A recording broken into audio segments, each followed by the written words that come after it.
Do you know beautiful app designs and pretty screens, nice interactive websites doesn't necessarily mean that you're going to be hired or you're going to be paid more or you're going to be considered like a better designer? Right now, like in the recent world, that doesn't actually mean that you would earn more money as a designer. And I just want to share my experience with you and my process in my career and how I discovered that pretty screens doesn't necessarily mean you're going to be hired, but results do. Hi, my name is Momo and I'm a UI UX designer. I'm designing for a while now and I've had my ups and downs, but yeah, just some of I just want to share a couple of lessons I've learned over time and how I got more clients and got more paid more and hired by hiring recruiters. And it's very nice to meet you. So at the end of this video session, I'm going to provide three questions you can ask yourself before kickstarting any project, any design project you have. And these questions will help guide you. It will help frame you as a senior designer, which will get you hired and get you more paid. So one of the things I want you to consider is designing for business outcomes. So it's not just about designing pretty screens or aesthetically pleasing websites.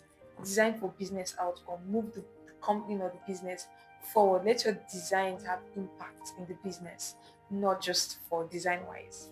Yeah. And lastly, I'm also going to be helping you frame and um, package your design work and your project, your portfolios in a way that companies would actually want to hire you. So yeah. So for my design career, it's been a journey. And I think when I was still learning and starting, one of the things I used to prioritize were colors, typography, fonts, design system. Not to say that those are not important, of course they are.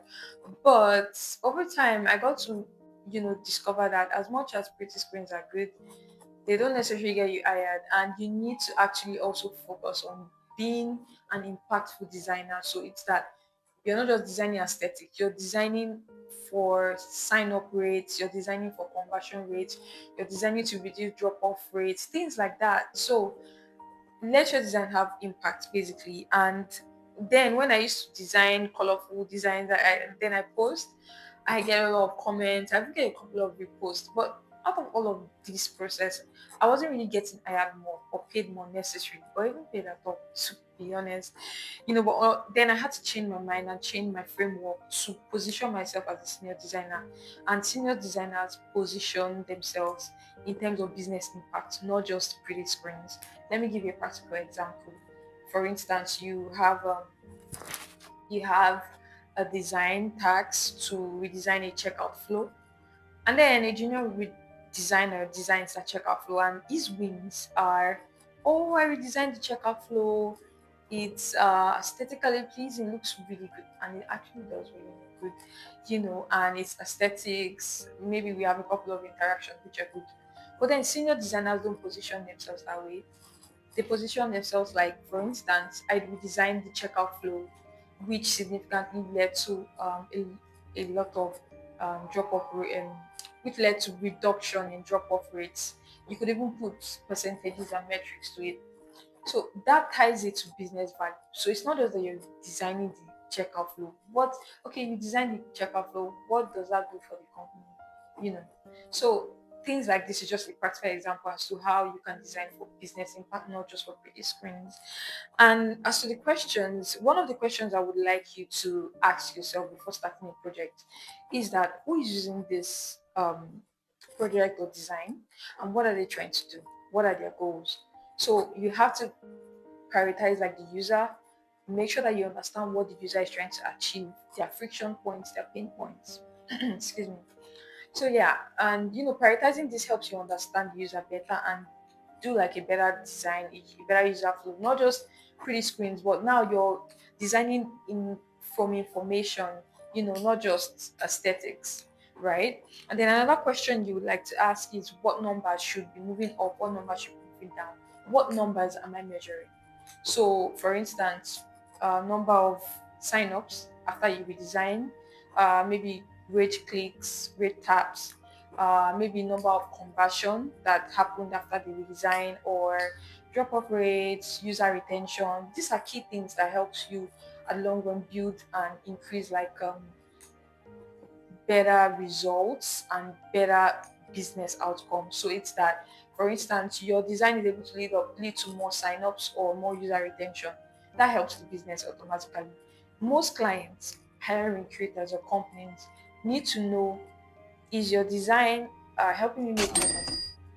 Is your design helping me save more money? Is your design keeping users or even making users subscribe or pay for what our product is doing? So if you're not really doing any of this, it's like, we can let you go. I mean, you're not really creating that much value anyways. So this will help you earn more, be more valuable as a designer. And then I just want you to know that, and I want you to note this, that design is recently now design is tied to outcomes, not just pretty screens. You have to show results for the business, and putting this at the back of your mind will help you go a long way in your design journey.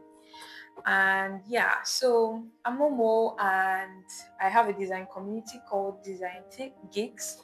And I would love for you to join my community where I talk about everything design. I also teach design, majorly the tool Figma for people that are interested in design, to learn design and just to earning an income for yourself and be financially independent. The link is in my description. Just click description and join in my community. I would love to have you. And I post design, um, talk about design every week, and look out for that. For me, nice to meet you and see you on the next one.